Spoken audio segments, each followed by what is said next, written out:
Tonight, the uncertainty for dreamers has only deepened. No, we're not pieces on a chessboard. We're human beings. Isaias Guerrero is one of nearly 700,000 dreamers, undocumented immigrants brought to the U.S. illegally as children. The bill passed today doesn't directly address the issue of DACA, the program that protects them. Guerrero says both parties have failed him. We were really disappointed, one, to Republicans because they keep playing games. They keep trying to pass some sort of anti-immigrant policies against not only undocumented students, youth, but families.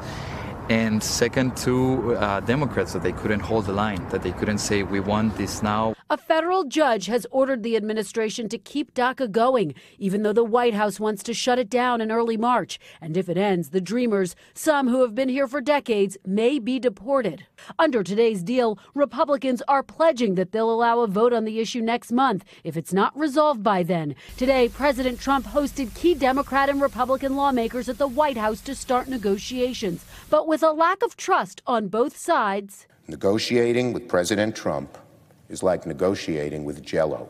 I wouldn't say it's the highest level of trust. Immigration deal will be among the largest legislative challenges. The president has said dreamers have nothing to worry about. Is that still the case?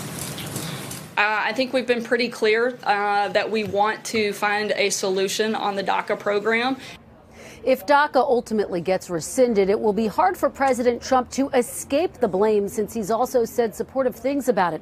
But the White House says the president is just trying to end a program that former President Obama had no authority to start in the first place. Hey, NBC News fans, thanks for checking out our YouTube channel. Subscribe by clicking on that button down here and click on any of the videos over here to watch the latest interviews, show highlights, and digital exclusives.